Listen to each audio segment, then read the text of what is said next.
16, 17, 18 साल में, बहुत कम उम्र में। क्यों करते? तक इसके शरीर में ताकत है तो ये अपने बच्चों को पाल लेगा, और जब इसका शरीर काम नहीं करेगा तो बच्चे इसको पाल लेंगे। इसलिए कम उम्र में शादी होती थी। आज तो फैशन बन गई 35, 36, 37, लेकिन उस समय इसलिए करते थे।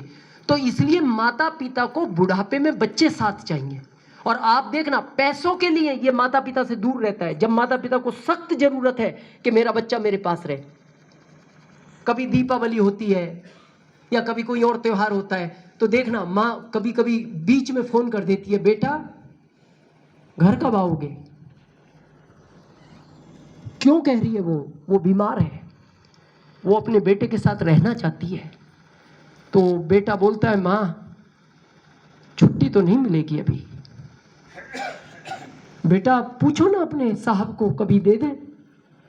वो समझता है, बोले माँ को तकलीफ है। तो ये कहता ठीक है माँ, नहीं भी देंगे मैं आ जाऊंगा। नहीं बेटा ऐसे मत आना, वो तुम्हें जॉब से निकाल देंगे, प्राइवेट जॉब है बेटा तुम्हारा। तो फिर इसको लगता तो है, ये पूछता नहीं ठीक है माँ, मैं कोई प्रॉब्लम है आपको? नहीं बेटा सब ठीक है। फिर वो समझ जाती है छुट्टी नहीं मिलेगी, इसकी लाइफ खराब हो सके। नहीं बेटा सब ठीक है, हम अच्छे हैं, तुम मत आओ अब तुम दिवाली पे आना। जिस समय उसको जरूरत थी आप उसके पास नहीं थे। बहुत सोचने का विषय है ये। और देखना, घर में सबसे ज्यादा टेंशन में आपको मुखिया मिलेगा। घर में सबसे ज्यादा पतला दुबला व्यक्ति यही है। ये खा पी के सब मस्त है। कार होती है, कार के बारे में कितने लोग जानकारी रखते हैं? हाथ खड़ा करें एक बार। आज आपको आपकी जिंदगी का एहसास होगा। कार 4 पहियों पे चलती है अजीत जी, 4, 2 अगले 2 पिछले। बहुत सोच के बताना, उन चारों पहियों में, चारों पहिया आज नए डलवाओ, सबसे पहले कौन से पहिए घिसते हैं? आगे का। क्यों? लोड ज्यादा है, इंजन है, पूरी कार को खींचते वो दोनों हैं, वो ही लेता है, ब्रेक भी उसी पे लगता है।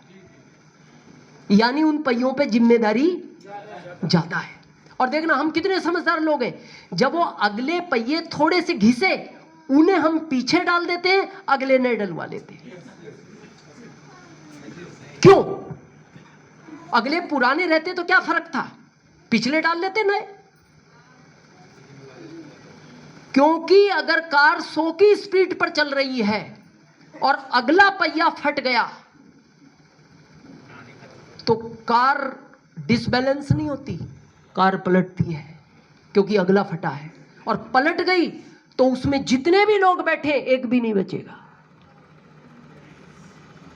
लेकिन अगर पिछला पहिया फटता है तो कार पलटती नहीं, डिसबैलेंस हो सकती है। इसीलिए हम कितने समझदार लोग हैं, अगला टायर नया रखते हैं। अपनी जिंदगी का भी तो हिसाब लगाओ कभी। सबसे घिसे हुए टायर हो आज आप परिवार के। टाइम पे खाना नहीं, टाइम पे सोना नहीं, और पूरी गाड़ी की जिम्मेदारी आप पे, समाज की जिम्मेदारी आप पे, रिश्तेदारी की जिम्मेदारी आप पे, कहां जाना है कहां नहीं जाना। और ये घिस चुका है टायर, और ये चल इसलिए रहा है, इस कार को खींचना है। इतना घिस गया है, सबसे पहले फटेगा। और फटे हैं इस कोरोना में। और याद रखना, ये फट गया, ये कार पलटेगी, ये पलटेगी ही, इसे कोई बचा नहीं सकता। आपको पता है इस कोरोना में ये टायर भी फटे हैं। किसी की पत्नी गई, किसी के पिता गए, किसी की मां गई, किसी के बच्चे गए हैं, लेकिन ये टायर मजबूत था ना, तो इसने संभाल ली इस कार को, क्योंकि पिछला फटा है और पिछले में कार नहीं पलटती। अगला टायर मजबूत है तो कार पलटती नहीं, डिसबैलेंस हो सकती है। और इसने कह दिया घबराओ मत, 4 महीने में पटरी पे ले आऊंगा मैं कार को, और ये ले आया। पर जिन परिवारों में कोरोना में ये टायर फट गया ना, वो कारें अभी तक सीधी नहीं हुई। मैं इसीलिए कहता हूं, मैं आरसीएम को इसलिए नहीं कहता आप पैसे के लिए करो। मेरा सिर्फ एक सवाल है, कई बार मेरी फ्लाइट में हॉक टॉक हो जाती है व्यक्ति से। अब फ्लाइट में सब हाई प्रोफाइल बैठते हैं, 5, 10, 15, 20, 25 लाख पर मंथ वाले। तो वो कहते हैं आप समझते हो मैं कितना कमाता हूं? मन क्या 50 लाख कमाते होंगे? मैं 10 लाख महीना कमाता हूं। तो बोले फिर क्या कहना चाहते हो आप? तो मैं उनका एक ही प्रश्न पूछता हूं, आप बहुत बड़े रिलायंस कंपनी के मैनेजर हो और आप 50 लाख पर मंथ कमाते हो, मैं आपसे एक प्रश्न पूछता हूं, कल से ये टायर फट गया, ये 50 लाख अगले महीने पत्नी को आएगा?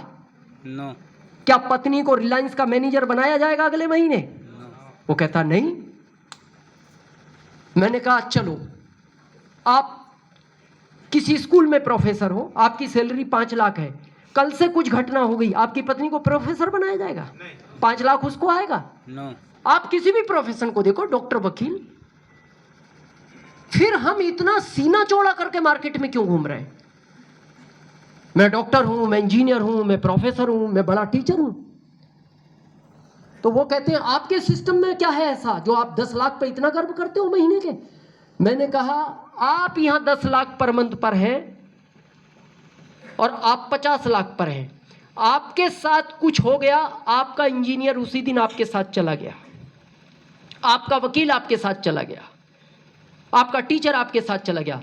लेकिन अगर मेरे साथ कुछ होता है, आरसीएम डिस्ट्रीब्यूटर के साथ कुछ होता है, अगले ही महीने अगर आप सफायर हैं, आपकी पत्नी को सफायर बनाया जाएगा और अगले महीने से 10 लाख उसको आना शुरू होगा, अगले ही महीने। और कुछ समय बाद ये पत्नी भी इस दुनिया में ना रही, अगले ही महीने उसके बच्चे को सफायर बनाया जाएगा और ये 10 लाख उसको आना शुरू होगा। इसलिए गर्व है।